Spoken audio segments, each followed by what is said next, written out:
Alors, cette séance qui commence maintenant, dont nous allons entreprendre la première partie, puisque sur ces vidéos, les séances sont toujours divisées en deux parties de 40 minutes chacune, eh bien, cette séance correspond donc au cours du 8 mai de cette année 2025, et nous sommes toujours en train de traiter de la notion assez délicate, assez paradoxale chez Spinoza de droit naturel.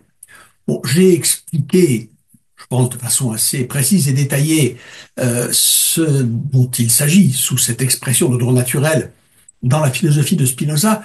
Je veux simplement, c'était le point 8.3, le dernier point de l'explication de ce chapitre 8, je veux simplement tirer quelques conséquences de cette théorie du droit naturel. J'avais déjà commencé de le faire d'ailleurs, et j'avais montré pourquoi et comment cette notion de droit naturel, telle que l'entend Spinoza, en un sens donc extrêmement différent de ce qu'on met sous cette expression à l'âge classique au XVIIe siècle, puis à l'époque des Lumières, eh bien, j'avais montré comment Spinoza rejoint néanmoins un certain nombre de, je dirais, de principes fondamentaux de cette notion de droit naturel. Il rejoint d'abord, pour commencer, cette idée que le droit d'un être est corrélé à son niveau de perfection, à son niveau de réalité. Mais avec cette différence que dans le droit naturel, je dirais classique, la perfection détermine les droits d'un individu en tant que cette perfection fait pour les autres individus une raison, un motif de d'obligation. Euh, je dois un certain nombre d'obligations, de devoirs vis-à-vis d'un être qui est dépositaire ou, si vous voulez, qui possède un certain nombre de capacités de perfection. Ça, c'était le premier point. Le deuxième point sur lequel Spinoza rejoint l'idée traditionnelle du droit naturel, c'est le suivant. Spinoza articule le droit naturel et la raison. La raison est même au principe du droit naturel. Non pas là encore parce que lorsque j'ai affaire à un être doué de raison, j'ai vis-à-vis de lui, en tant qu'il a cette caractéristique d'être un être doué de raison, des obligations particulières. Non, pas du tout. En tant que la raison est en nous, humains, ce qui détermine précisément notre degré de puissance. Un humain est d'autant plus puissant, et il est plus puissant que n'importe quel autre être naturel, puisque les autres êtres naturels sont dépourvus de cette faculté. Un être humain a d'autant plus de droits qu'il a de plus de puissance, et par conséquent, son droit est proportionnel au degré auquel il fait usage de la raison, au degré auquel il vit sous la conduite de la raison, puisque c'est dans la mesure où il vit sous la conduite de la raison qu'il est puissant, justement. Donc ça, c'était les deux points principaux par lesquels Spinoza, tout en partant de principes, de présupposés radicalement opposés, diamétralement opposés à ceux des principes classiques du droit naturel, en retrouve néanmoins deux aspects fondamentaux. Alors, euh, il est bien certain que de la nature, les êtres naturels, hommes compris, ne peuvent tenir que de la puissance. La nature ne peut leur conférer que de la puissance. Et du droit seulement dans la mesure où le droit a été défini comme le fait Spinoza, par la puissance. Parce qu'il n'y a dans la nature que des rapports de force. Il n'y a que de la causalité mécanique, ce qui veut dire que la nature ne peut en aucune façon être pourvoyeuse de droit au sens classique, au sens traditionnel, au sens qu'avait l'expression, qu'avait le mot dans l'expression droit naturel, chez les auteurs qui ont établi avant Spinoza, ou qui établiront après lui d'ailleurs, une théorie du droit naturel qui se démarque complètement de la façon dont Spinoza comprend le droit naturel. Dans la nature, il n'y a que des rapports de force, et c'est pourquoi, là-dessus Rousseau a parfaitement raison, nous l'avons vu, et c'est pourquoi la nature ne peut être au fondement d'aucun droit. On ne peut pas fonder le droit sur la force, et par conséquent, la nature ne peut pas être cette instance transcendante au nom de laquelle nous pourrions revendiquer certains droits au sens traditionnel. Pour Spinoza, en ce sens, l'article, par exemple, sur lequel s'ouvrent les déclarations des droits de l'homme. La déclaration, par exemple, des droits de l'homme et du citoyen de 1789. Les hommes naissent et demeurent égaux en droit. Cette affirmation ne peut évidemment avoir aucune pertinence, aucune légitimité.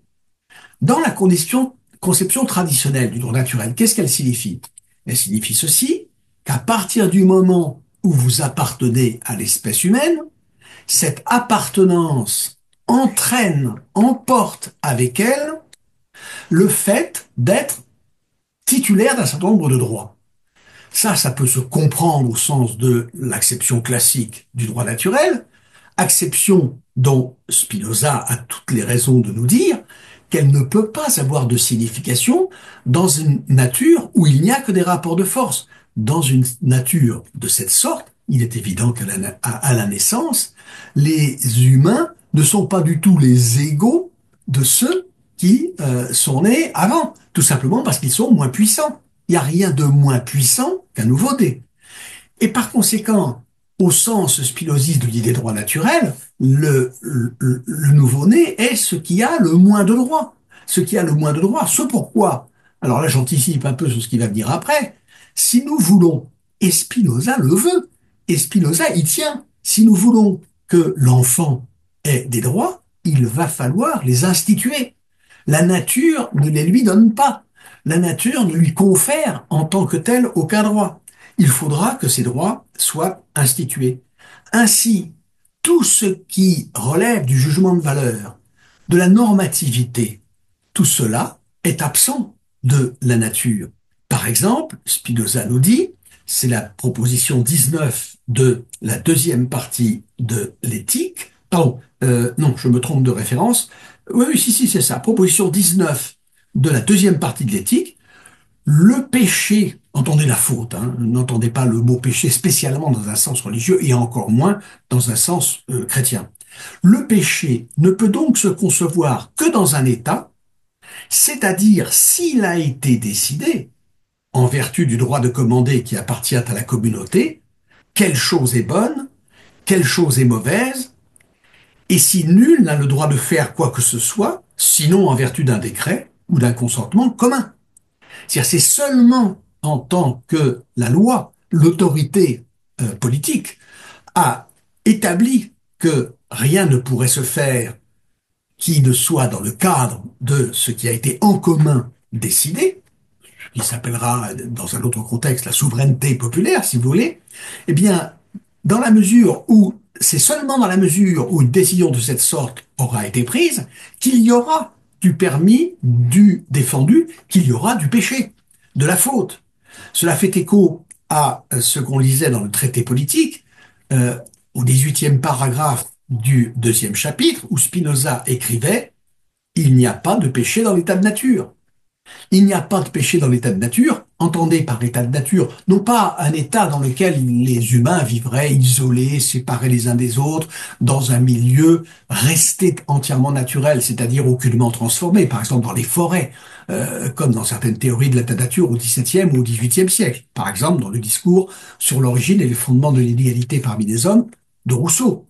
Lorsque Spinoza dit il n'y a pas de péché dans l'état de nature, c'est il n'y a pas de péché dans un état pré-civil, dans un état pré-juridique, dans un état pré-politique, c'est-à-dire dans une situation, état ici il faut l'écrire avec une minuscule, dans une situation dans laquelle aucune loi n'a été d'un commun accord décidée, promulguée.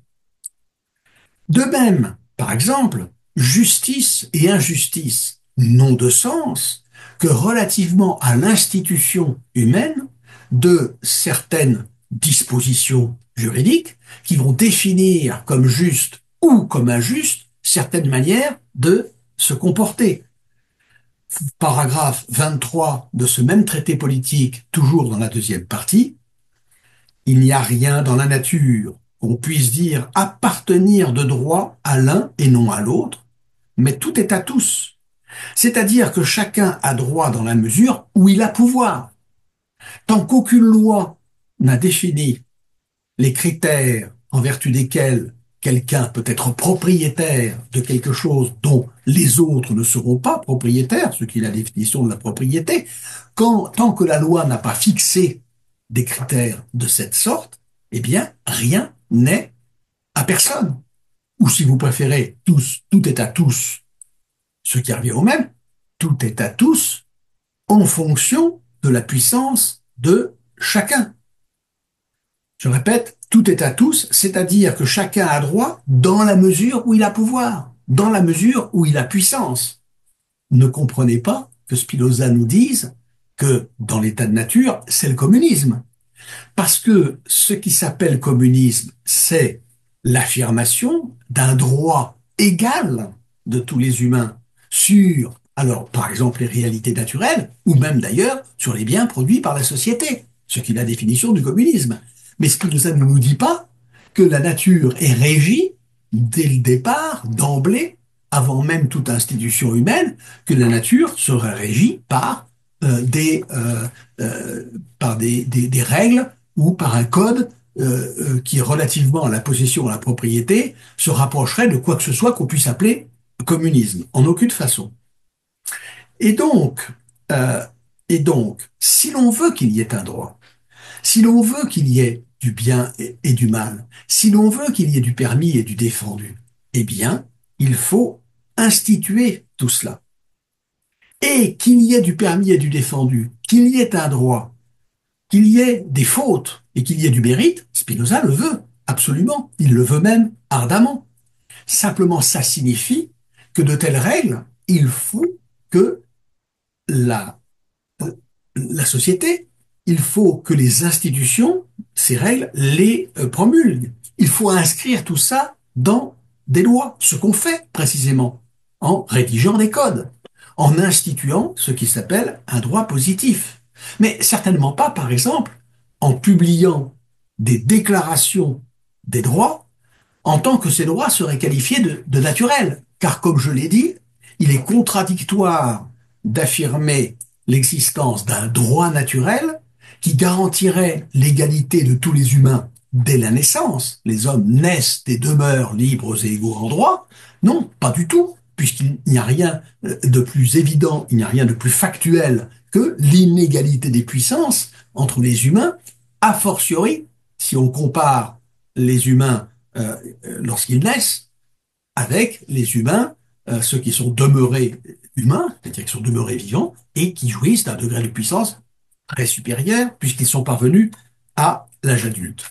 Donc il faudra des institutions juridiques, il faudra un droit, il faudra des lois, et il faudra bien sûr pour que l'égalité des droits soit effective, il faudra bien entendu garantir cette jouissance des droits par l'exercice d'une force publique. Nous y viendrons un petit peu plus tard. Alors nous pouvons maintenant passer au chapitre 9. Au chapitre 9, à l'explication duquel plutôt, je vais donner un titre comme toujours, frappé d'une certaine part d'arbitraire, mais ici, je dirais, avec peut-être moins d'arbitraire que d'habitude. J'intitule ce chapitre, et vous verrez pourquoi il n'est pas ce titre arbitraire, j'intitule ce chapitre «L'homme est un Dieu pour l'homme». L'homme est un Dieu pour l'homme. Et vous pouvez écrire ce titre entre guillemets, puisque c'est une citation.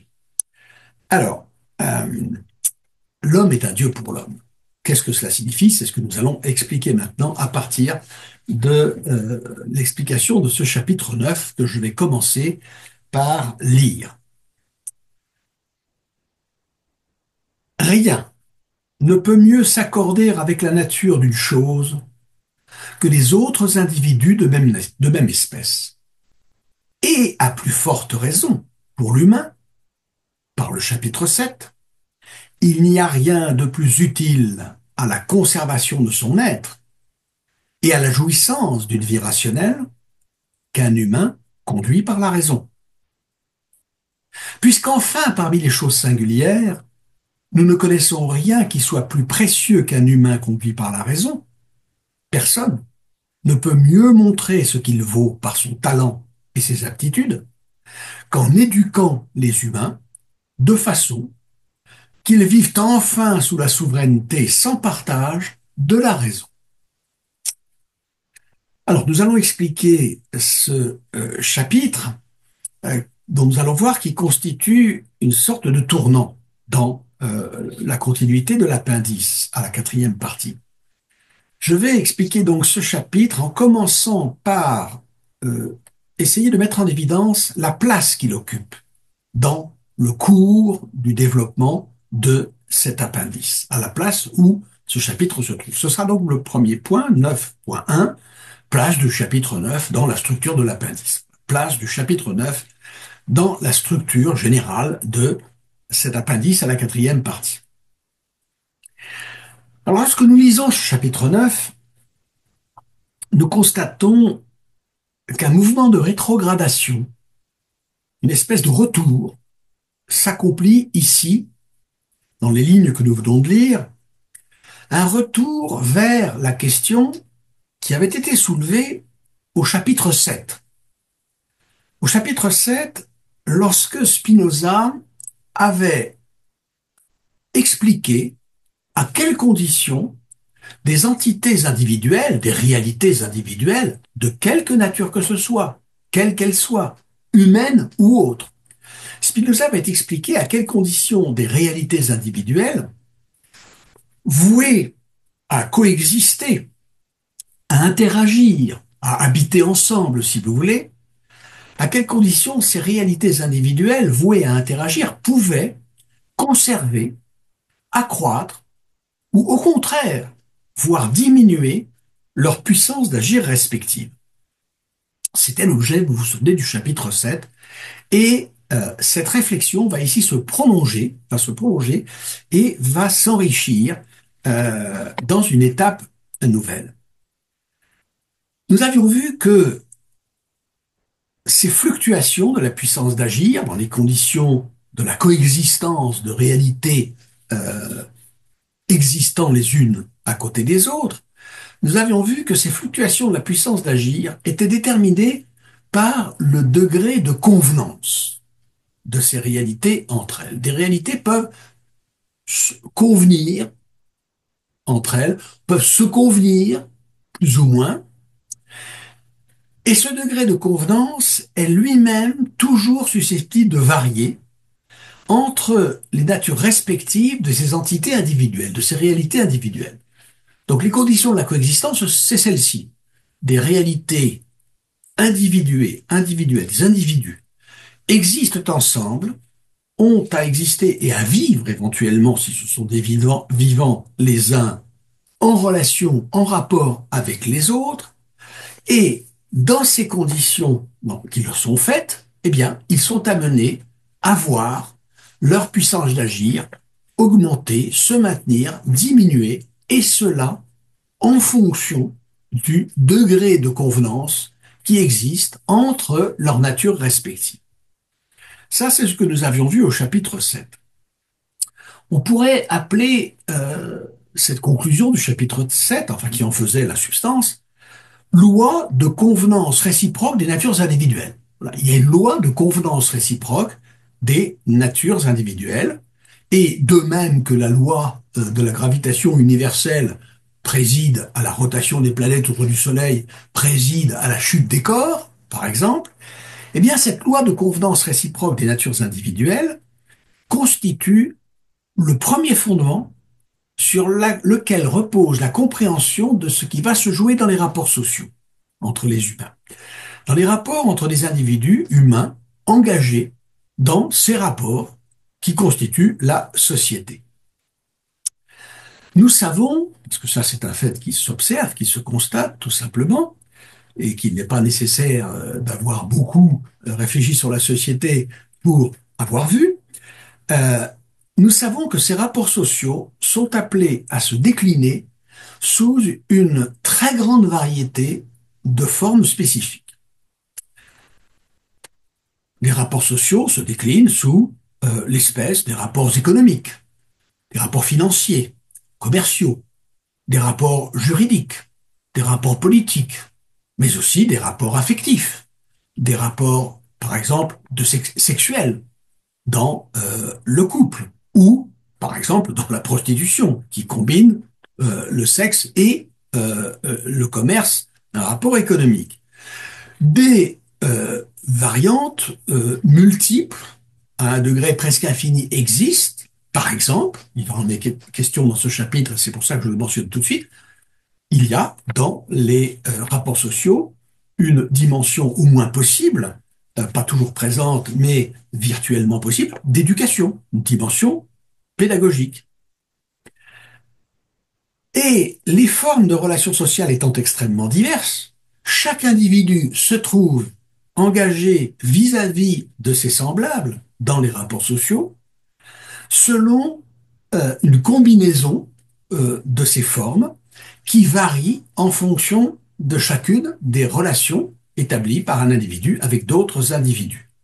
Par exemple, un professeur de l'enseignement public entretient avec ses élèves une relation pédagogique dans laquelle n'interviennent théoriquement, en principe, par exemple, ni composante économique, ni composante politique, ni composante sexuelle. Et, par exemple, nous constatons que est absente aussi de la relation pédagogique qu'un professeur a avec ses élèves dans l'enseignement public, aucune, aucune composante, aucun aspect, aucune dimension de type religieux. Alors que cette dimension religieuse va bien sûr être présente à un degré plus ou moins élevé, mais elle va toujours l'être plus ou moins. Elle va être présente dans le rapport social entre le maître et l'élève dans une institution d'enseignement confessionnel. Un épicier est engagé avec ses clients dans une relation commerciale dans laquelle n'est supposé là non plus intervenir aucune dimension religieuse, sauf si par exemple il s'agit d'une épicerie cachère ou halal.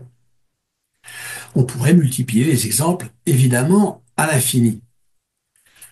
Ces différents aspects des relations sociales ont été, sinon tous du moins pour une partie d'entre eux, évoqués dans les moments précédents de l'éthique. Dans la quatrième partie en particulier, il a été question des différents types de relations dans lesquels les individus coexistants sont susceptibles d'entrer. Et c'est pourquoi nous allons retrouver ces différents types de relations dans la suite de cet appendice à la quatrième partie, dans une succession de paragraphes souvent assez courts, mais pas toujours, de paragraphes assez brefs, dans lesquels se trouvent évoquées les conséquences des principes qui ont été tirés antérieurement pour chacun de ces rapports sociaux possibles. Mais il faut aussi constater, parce que ça c'est un fait, que dans les sociétés modernes, toutes les relations sociales, sans exception, et quel que soit l'aspect ou les aspects prédominants qui peuvent intervenir dans telle relation entre tel et tel individu, eh bien, dans toutes nos relations sociales, sans exception, eh bien, interviennent les dimensions du droit et de la politique plus ou moins directement, mais que vous soyez professeur dans une école publique ou privée, confessionnelle ou pas, que vous soyez épicier dans tel ou tel type de commerce, et quels que soient les rapports sociaux dans lesquels vous êtes engagé avec vos semblables, eh bien, ces rapports sont réglés par le droit. Ils sont réglés par le droit et ils sont organisés par la politique. C'est ce qui fait la vérité du slogan, du vieux slogan de mai 68, tout est politique. C'était la mode à l'époque, dans les années 60-70, de rappeler que tout était politique, ce qui est parfaitement vrai. Ce qui est parfaitement vrai. La conclusion qu'il ne faut pas en tirer, c'est que la politique soit tout. Mais ça, c'est un autre problème.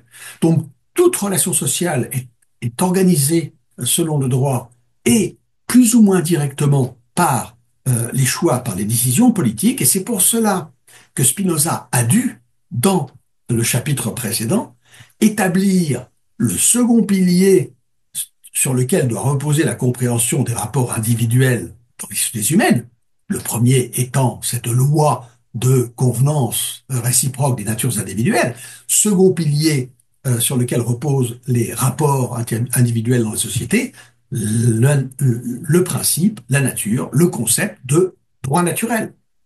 Concept de droit naturel à travers lequel, au moyen duquel, tous les contemporains de Spinoza et Spinoza lui-même pensent la légitimité des institutions juridiques et des institutions politiques.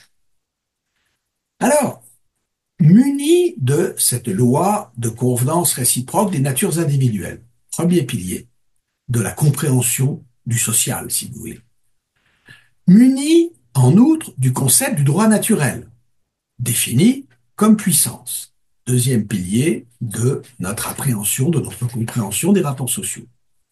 Spinoza peut entrer, et c'est ce qu'il a fait dans la quatrième partie, Spinoza pouvait entrer dans l'énoncé des principes fondamentaux de ce que, je reprends l'expression à Pierre Macheret, de ce que Pierre Macheret, dans son introduction à l'éthique de Spinoza, de ce que Pierre Macheret appelle, je le cite, la genèse éthique de l'existence communautaire. Voilà, il y a une genèse éthique de l'existence communautaire.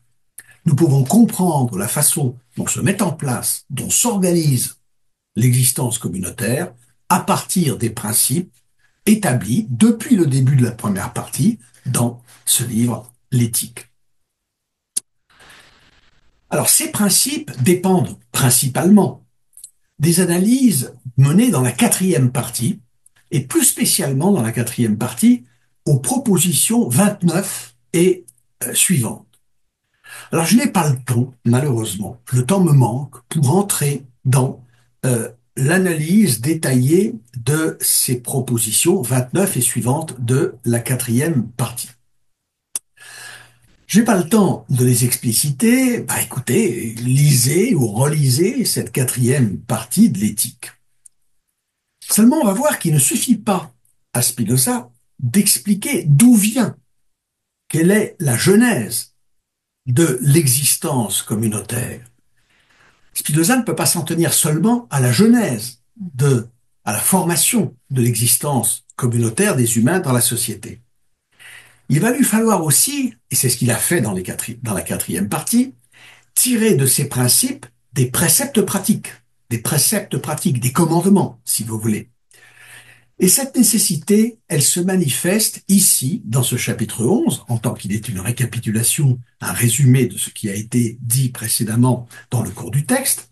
Cette nécessité se manifeste euh, dans ce chapitre 9 où intervient pour la première fois dans cet appendice, depuis le commencement de cet appendice, depuis le commencement de notre lecture de cette partie de l'éthique de Spinoza, intervient pour la première fois un commandement, un précepte, ou sinon un commandement au sens strict, du moins une recommandation.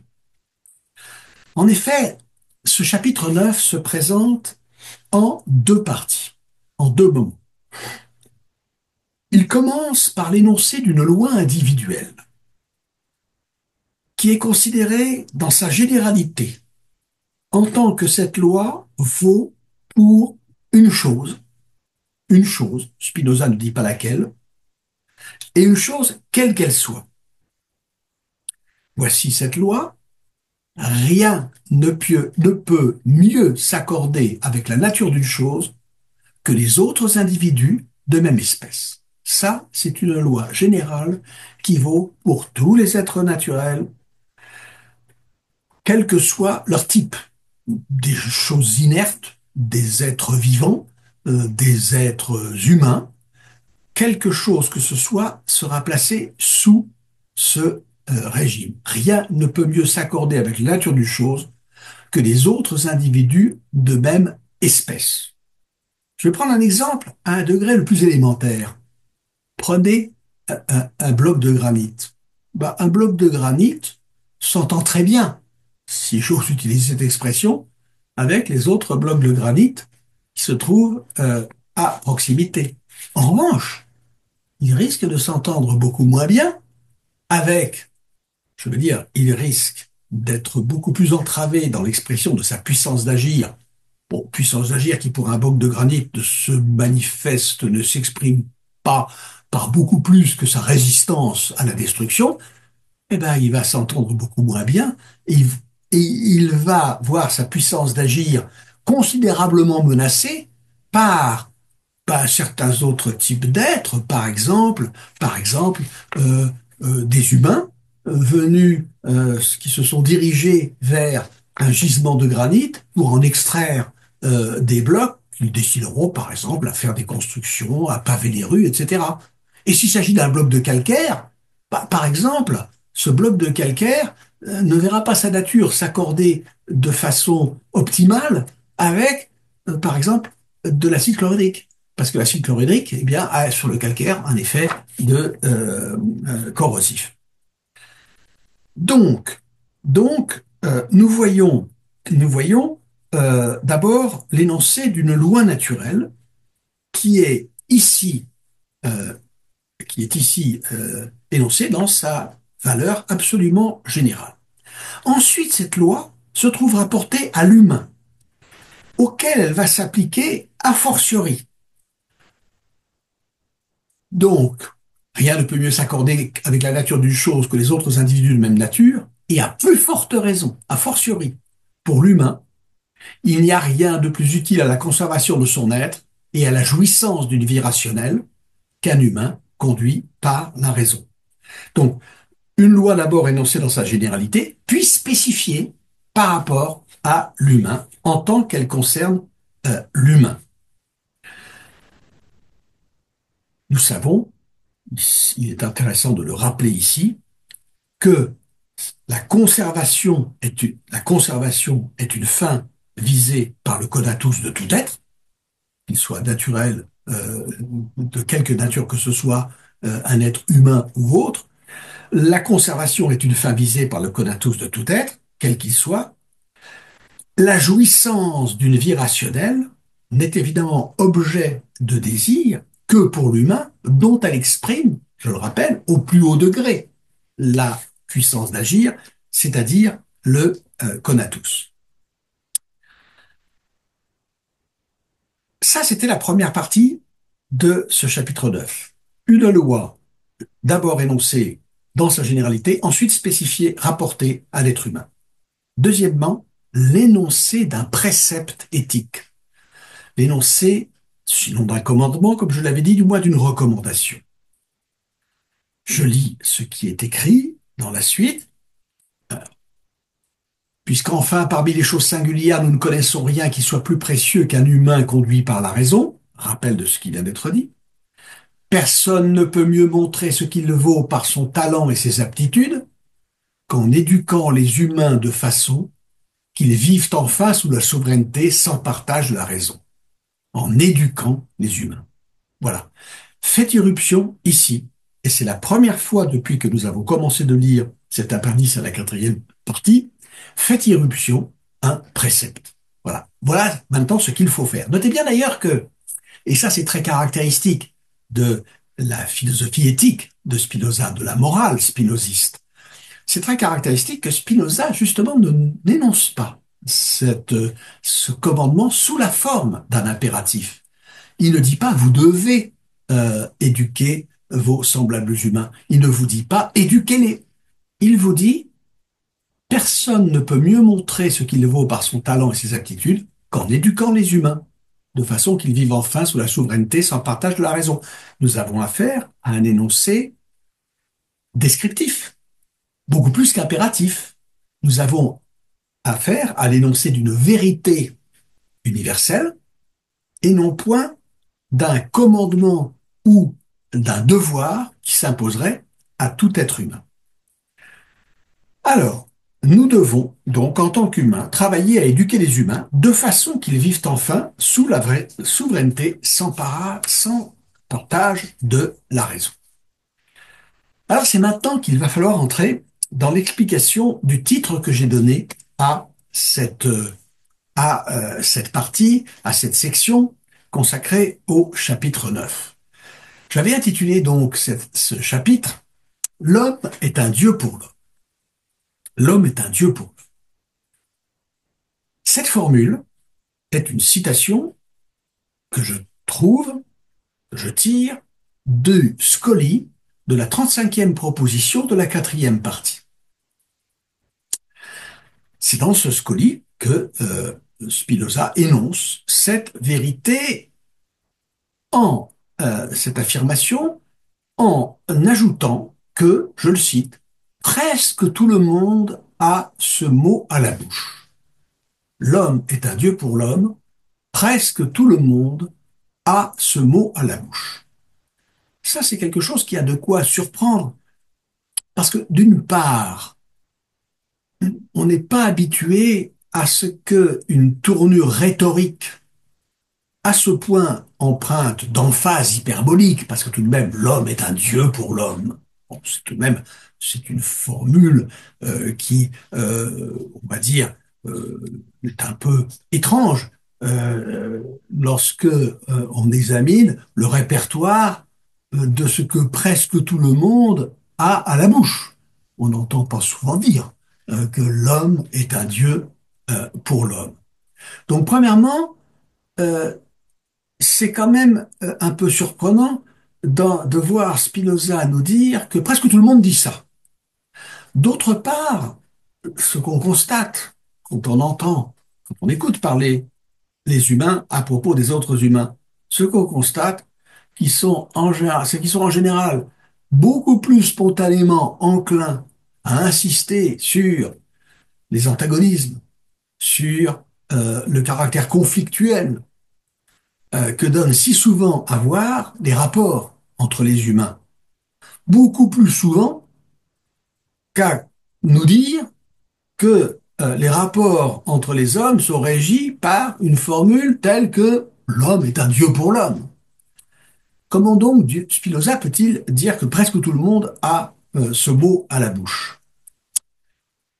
Il est évident euh, que Spinoza n'a pas pu écrire cette formule sans en avoir à l'esprit une autre beaucoup plus connue, très proche dans sa construction, beaucoup plus connue, une formule qui a été promise à une fortune extraordinaire depuis l'Antiquité, une formule qu'avait utilisée un de ses contemporains, Thomas Hobbes, dont j'ai déjà parlé, dans ce livre intitulé Le Léviathan.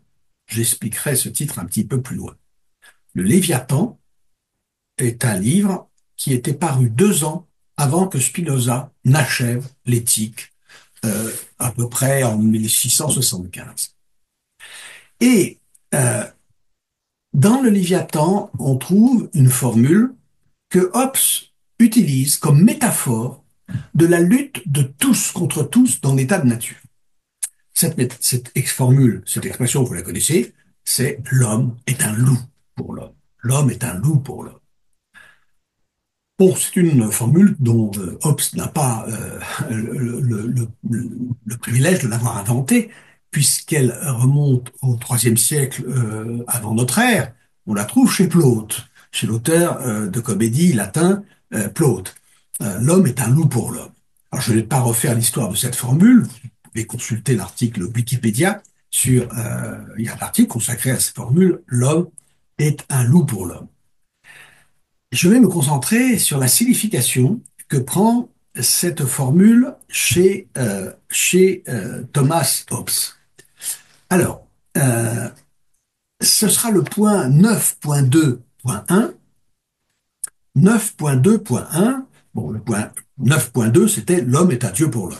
L'homme est un Dieu pour l'homme. 9.2.1, Thomas Hobbes, l'homme est un loup pour l'homme. Il faut se demander maintenant ce que Hobbes va nous dire en nous disant cela, parce que c'est évidemment de cette formule que ici Spinoza prend le contre-pied. Alors, l'homme est un loup pour l'homme. Ça, c'est une formule par laquelle, donc une métaphore, par laquelle Hobbes veut exprimer ce que sont les rapports humains dans ce qu'il appelle l'état de nature et ce que, le plus généralement, on entend par état de nature, dans la philosophie politique des XVIIe et XVIIIe siècles. Je répète, ça c'est important. État de nature peut vouloir dire, mais ne dit pas toujours. Et ici, ce n'est pas l'aspect principal.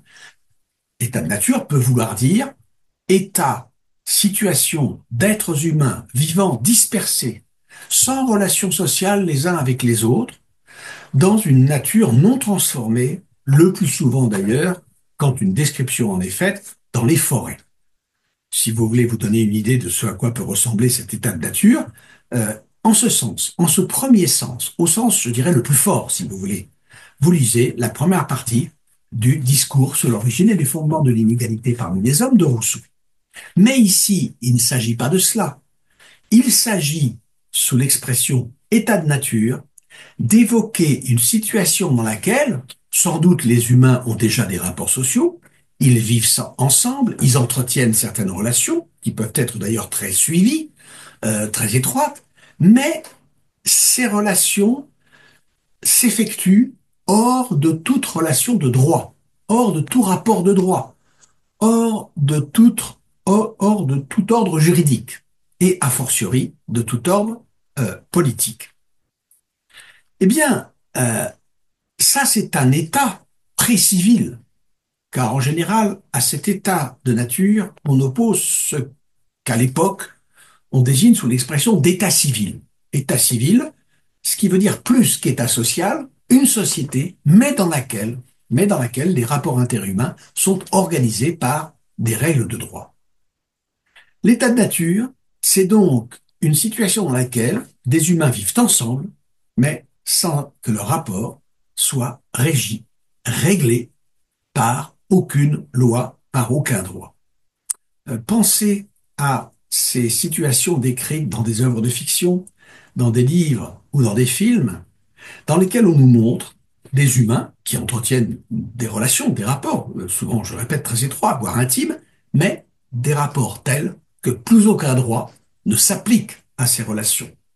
Pensez par exemple, certains connaissent peut-être ce livre et le film qui en a été tiré, La Route, le livre de Cormac McCarthy, La Route, dans lequel un état post-apocalyptique est décrit, un état post-apocalyptique, une catastrophe écologique ou nucléaire, après laquelle les humains survivent comme ils peuvent dans un milieu hostile, et hostile surtout en tant qu'il n'y a ni loi, ni une quelconque autorité juridique pour faire respecter cette loi.